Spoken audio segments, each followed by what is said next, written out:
Hello बच्चों, कैसे हैं आप लोग। आई होप कि आप लोग अच्छी तरह से पढ़ रहे होंगे। तो आज हम लोग मैथ्स में एक स्टेप आगे चलते हैं।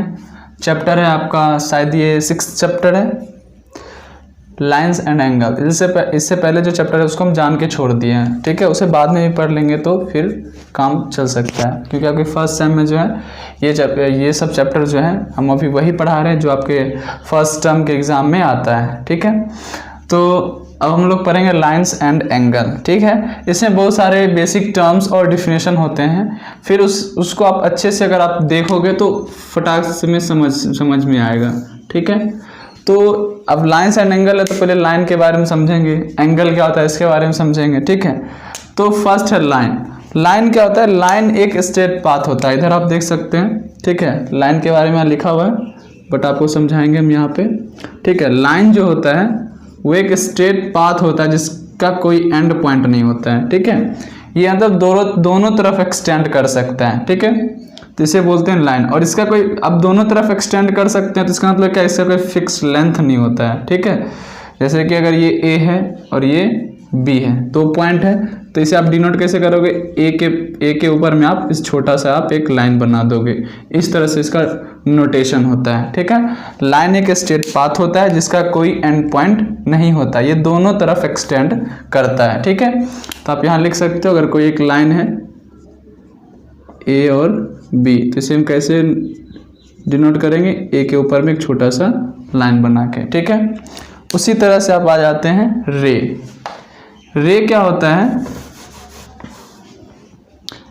रे क्या होता है? लाइन का ही पार्ट होता है, बस एक फिक्स पॉइंट होता है। कोई फिक्स पॉइंट से अगर कोई एक, ठीक है, तो इस तरह से ये फिक्स पॉइंट मान लो ए और ये बी, यानी इसमें एक फिक्स पॉइंट होता है और एक तरफ आप इसको एक्सटेंड कर सकते हो, ठीक है। रे जो होता है इसका भी कोई फिक्स्ड लेंथ नहीं होता है, क्योंकि आप एक्सटेंड करने का बात कर रहे हो तो ये 4 मीटर तक भी एक्सटेंड कर सकते हैं, 10 मीटर तक भी एक्सटेंड कर सकते हैं, कितना भी हो, जितना मन करे उतना हम एक्सटेंड कर सकते हैं, ठीक है।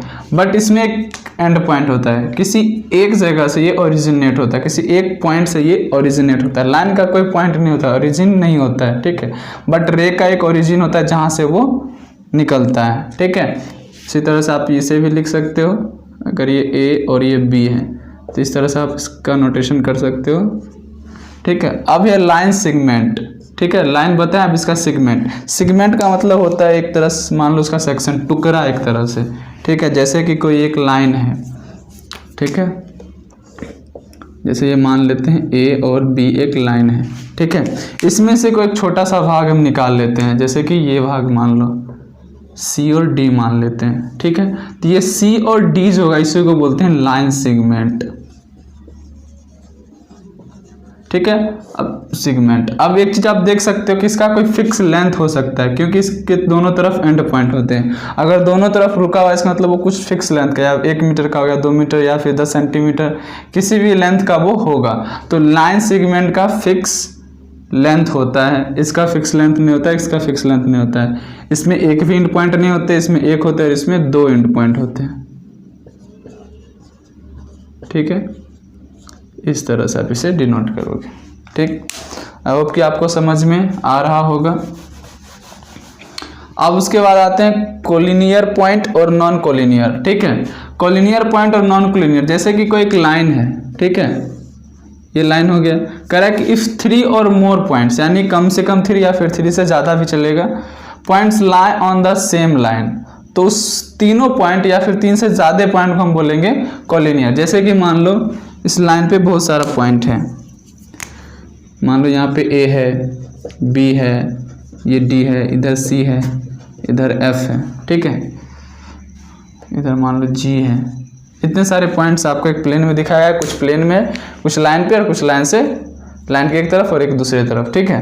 तो कोलिनियर पॉइंट का मतलब क्या होता है कि इफ 3 और मोर पॉइंट्स, यानी कि 3 और 3 से ज़्यादा पॉइंट्स अगर same line, lie on the same line, अगर एक ही लाइन पे लाई कर रहे हैं तो उसे उस सारे पॉइंट्स को क्या बोलेंगे? ये कोलिनियर पॉइंट्स है। तब इस पे आप देख सकते हो कि ए बी डी और जी, ठीक है, ये क्या कहलाएंगे? कोलिनियर पॉइंट, ठीक है। तो जैसे कि एक लाइन बना लो, इस पर एक पॉइंट मान लो ए बी सी, तो क्या करेंगे? A B C are collinear. इस तरह से आप बात कर सकते हो। सिर्फ आपको डिफिनेशन देखना है कि कह क्या रहा है, ठीक है। ठीक, अब नॉन कोलिनियर दैट मीन्स कि अगर तीनों पॉइंट या तीन से ज़्यादा पॉइंट अगर एक लाइन पे नहीं है, जैसे कि आप मान सकते हो कि ए बी और सी, ये नॉन कोलिनियर हो गया, ए डी और सी या फिर ए सी एफ, ठीक है। यानी अगर तीनों पॉइंट, हमें तीनों पॉइंट को एक लाइन पे लाना, अगर तीनों पॉइंट एक लाइन पे नहीं है तो उसे बोलेंगे नॉन कोलिनियर, ठीक है। जैसे कि एक लाइन है, इस पे एक ए है, बी है, बट सी इस लाइन पे नहीं है, तो क्या लिखेंगे, A B and C are not collinear point, ठीक है। बस इस दोनों में यही डिफरेंस है कि इसमें जितने पॉइंट्स होते हैं, ठीक है, मोर देन 3 बट होना चाहिए, ठीक है, वो सारे एक ही लाइन पे होने चाहिए, इसमें एक लाइन पे नहीं होने चाहिए। तो एक लाइन पे तो कोलिनियर, एक लाइन पे नहीं है तो नॉन कोलिनियर। अब आते हैं एंगल, ठीक है। तो ये लाइंस और उसके पॉइंट्स के बारे में हो गया। अब आते हैं एंगल पे, ठीक है। तो एंगल किसे बोलते हैं, तो कहते हैं angle is formed when two rays originate from the same point, ठीक है। यानी कि कह रहा है कि किसी एक पॉइंट से दो रे ओरिजिनेट हो रहा है, ठीक है। एक ये हो गया, एक ये भी हो सकता है, ये भी हो सकता है, ये भी हो सकता है, ठीक है। तो इसके बीच में जो फॉर्मेशन होता है, डेविएशन समझ लो, एक ये रे हो गया, ठीक है, ए और बी मान लो, इसे सी मान लो, इसे डी और इसे ई, जैसे कि ए बी और ए सी। तो इसके बीच का जो ये डिफ्लेक्शन, जो तरह से डेविएशन समझ लो, यही कहलाता है एंगल, ठीक है। यानी एंगल का जो रेज होते हैं, ठीक है, वो किसी एक ही पॉइंट से ओरिजिनेट होते हैं। एंगल इज फॉर्म्ड, एंगल तभी बनते हैं जब दो रेज, ठीक है, देख रहे हो ना, दो रेज हैं, एक ये और एक ये, और दोनों का जो ओरिजिनेट, जहाँ से ये निकल रहा है, वो पॉइंट क्या है, कॉमन है, ठीक है। और इस पॉइंट को वर्टेक्स बोलते हैं, जहाँ पे कॉमन पॉइंट है इसको क्या बोलते हैं, वर्टेक्स बोलते हैं, ठीक है। और इसे बोलते हैं आर्म, ठीक है, ये ध्यान में रखोगे, इसे आप राइट डाउन कर लीजिए। अब इसके बाद हम कुछ एंगल्स के बारे में पढ़ेंगे, ठीक है। पहले इसे राइट डाउन कीजिए, अगर ये समझ में आया तो कमेंट कीजिए कि हाँ समझ में आ गया, नहीं आ रहा तो इसमें क्या पॉइंट समझ में नहीं आ रहा, तब वो भी हमें बोले, वो भी हम आपको समझाएंगे। इसे पहले राइट डाउन कर लीजिए। चलो अब कुछ एंगल्स के बारे में पढ़ते हैं। Acute angle, right angle, obtuse angle, straight angle और रिफ्लेक्स एंगल, ये सब में क्या डिफरेंस है। पहले तो एंगल का फॉर्मेशन हम जीरो से स्टार्ट करेंगे, ठीक है। जीरो एंगल क्या होता है कि अगर मान लो कि एक रे अगर इसी पे अगर दूसरा रे भी है, ठीक है, जैसे कि ये ए रे हो गया, ए और बी, ठीक है। जैसे कि कोई एंगल होता था, जैसे मान लो ये ए बी सी, तो इसे हम कैसे लिखेंगे, एंगल सी ए बी या फिर एंगल बी ए सी, इस तरह से लिखेंगे। बट मान लो कि दोनों आर्म्स इसका इसी पे है, सेकेंड आर्म्स भी इसी पे है, तो एंगल कैसे लिखेंगे, बी ए बी, ठीक है। तो जो अगर दोनों आर्म एक ही लाइन पे हो, यानी एक ही रे पे हो, तो इसे बोलते हैं जीरो एंगल, ठीक है। अब एंगल का फॉर्मेशन कैसे होता है, अब यही उठना शुरू हो जाता है। अगर मान लो सीधा परपेंडिकुलर है तो ये 90 फॉर्मेशन होता है, ठीक है। तो इसी के बेसिस पे एंगल का डिवीजन होता है, ठीक। अब आप देख सकते हो एक्यूट एंगल। एक्यूट एंगल कहता है कि एंगल जो होता है वो 0 से बड़ा और 90 से छोटा होना चाहिए। दैट मीन्स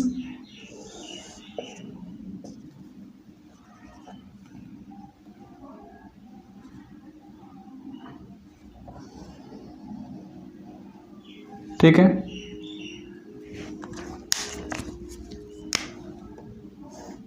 यानी इस टाइप का होना चाहिए। ये हो गया आपका 0 डिग्री और ये 90 वाला, ठीक है। ये हो गया आपका एक्यूट, ठीक है। यानी ये x जो होगा वो 0 से बड़ा और 90 से छोटा, इसको बोलेंगे एक्यूट एंगल। देख रहे हो ना, 0 से बड़ा 90 से छोटा, इसे बोलेंगे एक्यूट एंगल। उसी तरह से राइट एंगल होता है जो 90 डिग्री, जो एक लाइन परपेंडिकुलर होता है तो दोनों के बीच एक 90 डिग्री बनता है, ठीक है। तो ये हो गया राइट एंगल, यानी कि ये जो एक्स है ये डायरेक्ट 90 डिग्री, 90 डिग्री वाले को बोलते हैं राइट एंगल। ठीक है, अब 90 से आगे चलो, जब 90 से आगे जाते हो तब एक ऑब्ट्यूज का फॉर्मेशन होता है।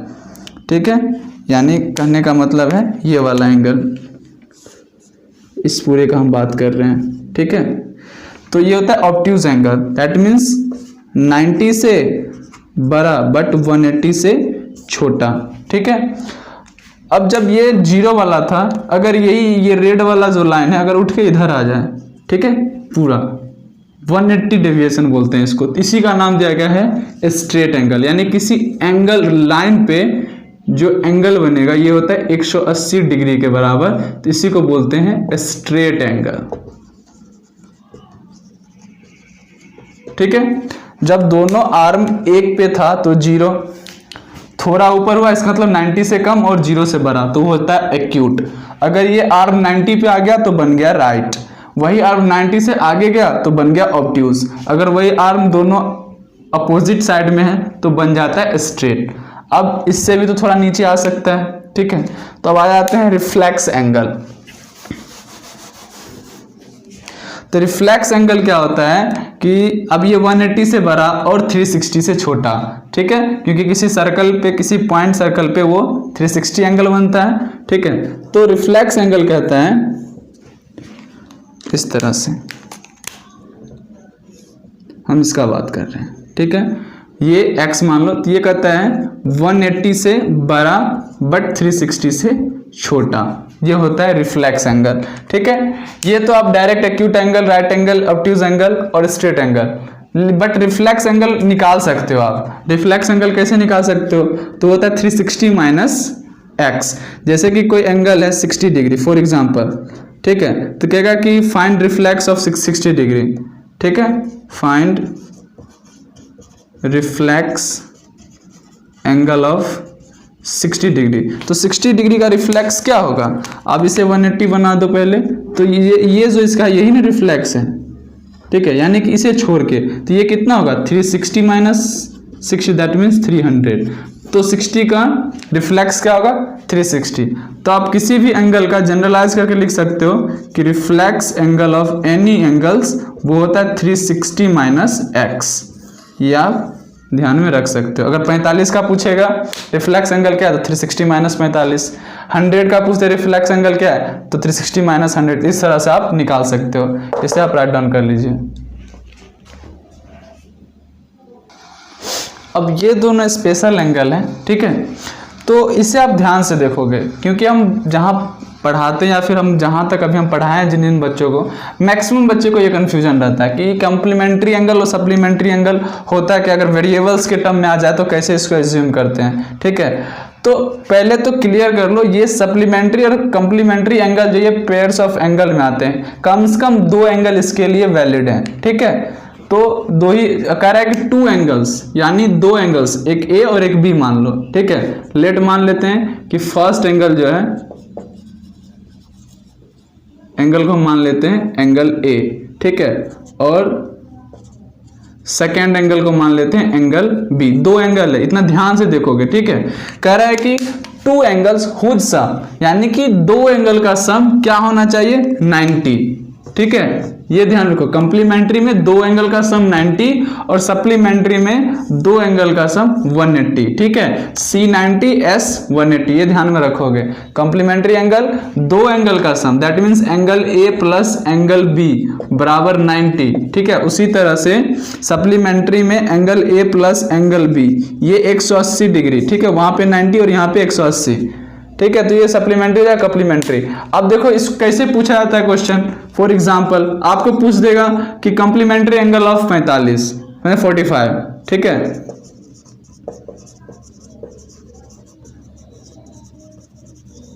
Find the complementary angle of 75।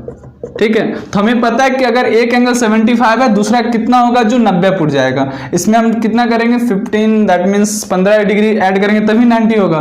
ठीक है, तो इसका आ जाएगा 15 डिग्री, तभी दोनों को ऐड करेंगे तो क्या आ जाएगा 90 के बराबर। समझ में आ रहा है? अगर एक 75 है तो दूसरे को 15 होना पड़ेगा, तभी दोनों का सम क्या होगा 90 डिग्री। ध्यान से देखिए, कह रहा है कि दो एंगल का सम 90 होना चाहिए, तभी जाके वो दोनों एंगल कंप्लीमेंट्री एंगल कहलाएगा। अगर पहला 75 है तो दूसरे को 15 होना पड़ेगा, ठीक है, तभी ये दोनों आपस में क्या कहलाएगा 90 डिग्री। ठीक है, जैसे कि अगर मान लो कि फर्स्ट एंगल ए अगर x है तो एंगल बी क्या मानोगे। अब मान लो कि दोनों का सम 90 होना चाहिए, अगर एक x है तो दूसरा 90 में से माइनस कर दो x, 90 माइनस x। ठीक है, तो इस तरह से आप समझो।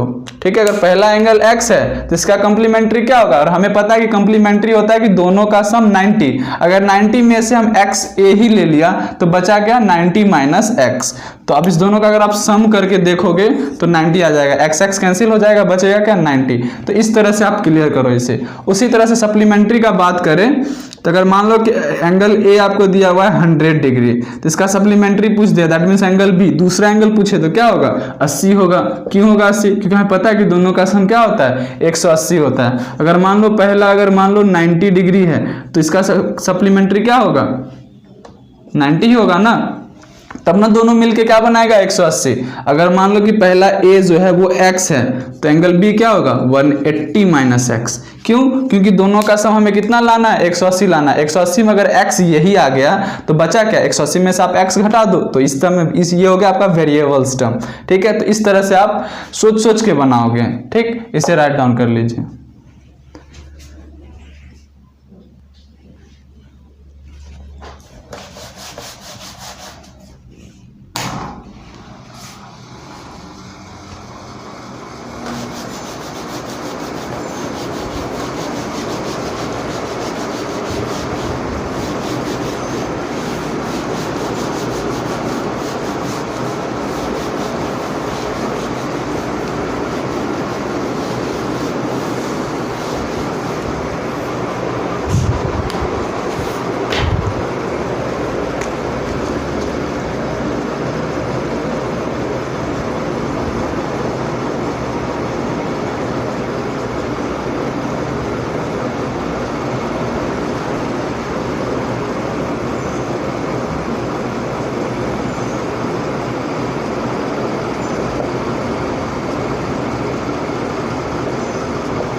चलो आप देख सकते हो आपके सामने 4 पॉइंट्स और हैं। Adjacent angle, linear pair of angle, vertically opposite angle, intersecting line. ठीक है, अब देखो एडजेसेंट एंगल क्या होता है। ठीक है, ये सब जितने भी है ना सब दो दो लाइंस या फिर रेज के कारण बनते हैं। ठीक है, जैसे कि एडजेसेंट एंगल कहता है कि अगर दो रेज, ठीक है,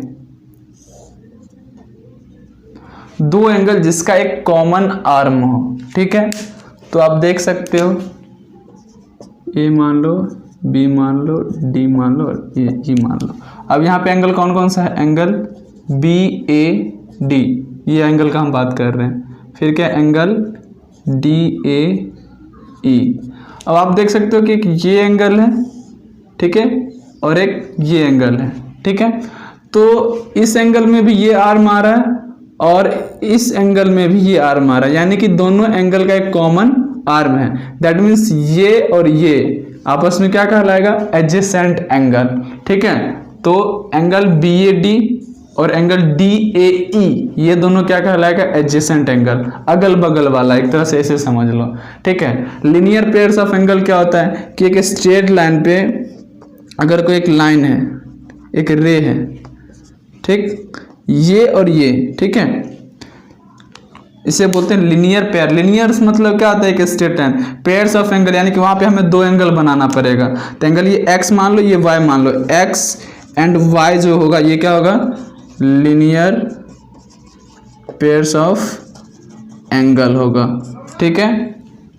तो ये हो गया आपका लीनियर पेयर्स ऑफ एंगल, यानी कि एक लीनियर लाइन, यानी कि एक स्ट्रेट लाइन है, उस पर कोई एक लाइन, एक रे फॉल कर रहा है, तो उस पर जो दो एंगल बनेगा, ये दो एंगल क्या कहलाएगा, लीनियर पेयर ऑफ एंगल, या फिर इसको एडजेसेंट भी बोल सकते हैं, क्योंकि एक ये एंगल है और एक ये एंगल है, ये एक कॉमन आर्म है दोनों एंगल का, ठीक है। तो कभी कभी एडजेसेंट एंगल एक लीनियर पेयर्स ऑफ एंगल भी होते हैं, लेकिन जरूरी नहीं है कि जितने भी एडजेसेंट एंगल होंगे वो सभी लीनियर पेयर्स ऑफ एंगल ही होंगे। जैसे कि एडजेसेंट है but linear pair of angle नहीं है, बट ये लीनियर पेयर ऑफ एंगल है, लेकिन एडजेसेंट है होने के साथ साथ ये लीनियर पेयर्स ऑफ एंगल भी है, ठीक है। वर्टिकली अपोजिट एंगल्स का मतलब होता है कि दो लाइन जो आपस में इंटरसेक्ट करे, ठीक है।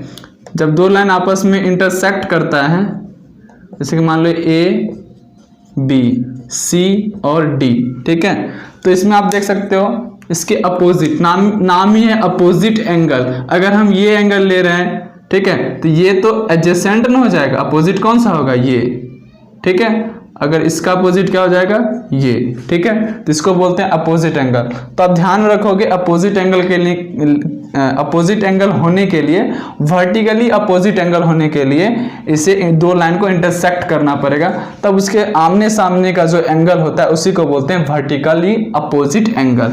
अब कह रहा है इंटरसेक्टिंग लाइन, इंटरसेक्टिंग लाइन मतलब कि दो लाइन कहीं ना कहीं कट करना चाहिए, तभी बोलेंगे उसको इंटरसेक्टिंग लाइन। जैसे कि ये दो लाइन है, इस पॉइंट पे इंटरसेक्ट कर रहा है, तो इसको बोलेंगे इंटरसेक्टिंग पॉइंट, ठीक है। एक लाइन ये है और एक लाइन ये है, जैसे कि ये ऐसे, इसे भी बोलेंगे इंटरसेक्टिंग लाइन। तो क्या होगा, क्योंकि यहाँ पे इसका इंटरसेक्टिंग पॉइंट है, ठीक है, जैसे कि ये है और एक ये है, ये भी दो इंटरसेक्टिंग लाइन है, ठीक है। लाइन दिखा दो, ठीक है। इंटरसेक्टिंग लाइन का मतलब ये होता है कि जब दो लाइन एक किसी एक पॉइंट पे कट करे, उसको बोलेंगे इंटरसेक्टिंग लाइन, ठीक है। इसे आप राइट डाउन कीजिए। चलो अब कुछ और पॉइंट्स हैं उसे देखते हैं, उसका बाद एक्सॉम्स है और थ्योरम 6.1 है। कह नॉन इंटरसेक्टिंग लाइन, यानी कि लाइन इंटरसेक्ट नहीं करेगी, दैट मीन्स पैरेलल लाइन। आप प्रीवियस क्लास में भी पढ़ चुके होंगे, ठीक है। पैरेलल लाइन क्या होता है कि जब दो लाइन के बीच परपेंडिकुलर डिस्टेंस क्या होता है, जब इक्वल होता है हमेशा, ठीक है, ऑलवेज, तो वो दोनों लाइन क्या कहलाएगा, पैरेलल लाइन। यानी कि परपेंडिकुलर डिस्टेंस अगर यहाँ D है तो सर्टेन डिस्टेंस के बाद भी अगर आप जाके लोगे तो ये डिस्टेंस D होना चाहिए, कहीं भी इंटरसेक्ट नहीं करेगा, ठीक है। तो ये नॉन इंटरसेक्टिंग लाइन कहलाता है, जिसको आप पैरेलल लाइन भी आप बोल सकते हो। जैसे कि ये लाइन मान लो AB है और ये लाइन CD है, तो आप क्या बोलोगे, AB पैरेलल CD, ये पैरेलल का साइन है, ठीक है। यानी कि दो लाइन के बीच का जो परपेंडिकुलर डिस्टेंस होता है अगर हमेशा इक्वल है तो उसे बोलेंगे नॉन इंटरसेक्टिंग लाइन और पैरेलल लाइन आप बोल सकते हो, ठीक है। एक्सियोम्स कहता है कि if the sum of two adjacent angle is 180 then the non common arm of angle from a line. कहने का मतलब है कि ये लीनियर पेयर्स ऑफ एंगल का सम जो होता है वो 180 डिग्री होता है, x प्लस वाई जो होगा वो 180 डिग्री के बराबर होगा। कह रहा है कि if the sum of two adjacent angle is 180, तो ये 180 होगा ना, क्योंकि स्ट्रेट एंगल कितना होता है 180। तो फिर कहता है कि then the non common arm, ये और ये आर्म नॉन कॉमन आर्म है, तो ये जो एक लाइन होगा वो एक स्ट्रेट लाइन होगा, ठीक है। ये बात इसमें बोल रहा है। अब बस यहाँ से ये ध्यान रखो कि लीनियर पेयर्स ऑफ एंगल का सम जो होता है वो 180 डिग्री होता है, ठीक है। थ्योरम 6.1 कहता है इफ टू इंटरसेक्टिंग लाइन, जब दो लाइन इंटरसेक्ट करता है तो क्या बनाएगा, वर्टिकली अपोजिट एंगल बनाएगा। तो कहता है वर्टिकली अपोजिट एंगल जो होता है वो इक्वल होता है। अगर ये x है तो ये x भी होगा, अगर ये y है तो ये y होगा। दैट मीन्स अगर x बराबर 60 है तो ये भी क्या होगा, 60 होगा। ठीक है, ये अगर 60 है तो ये कितना हो जाएगा, ये पूरा 180, तो ये कितना हो जाएगा 120। ये 120 है तो ये भी 120 होगा। ठीक है, तो इसे आप प्रूफ कर सकते हो इसके थ्रू। तो आप प्रूफ करके पहले दिखाइए, कोशिश कीजिए, हो जाएगा। ठीक है, इसे प्रूफ की ज़रूरत ना होती नहीं है। जैसे कि आप इसे x मान लोगे तो खुद ब खुद 180 माइनस एक्स हो जाएगा। ये 180 माइनस एक्स है तो 180 माइनस एक्स को 180 से माइनस करोगे तो 180 करके खुद ब खुद ये x हो जाएगा। ये ज़्यादा इंपॉर्टेंट नहीं है, बस आपको ये समझना है कि वर्टिकली अपोजिट एंगल्स जो होते हैं वो अब इक्वल होते हैं। ठीक है, तो अब आप लोग 6.1 बना सकते हो। आप लोग का होमवर्क रहा एक्सरसाइज 6.1। ठीक है, इसमें बस आपको ध्यान रखना है 3 चीज़। ठीक है, एक लीनियर पेयर्स ऑफ एंगल, एक रिफ्लेक्शन वाला और रिफ्लेक्स एंगल, और थ्योरम 6.1, इसी से रिलेटेड सारा क्वेश्चन है। और जितने भी डिफिनेशन दिए उसको अच्छे से आप देखिए, अच्छे से समझिए। 6.1 हर एक क्वेश्चन बन जाएगा आपसे। ठीक है, कुछ ऐसे हैं जो क्वेश्चन है जो घुमा के दिया गया, तो आप थोड़ा घुमा के भी सोचिए।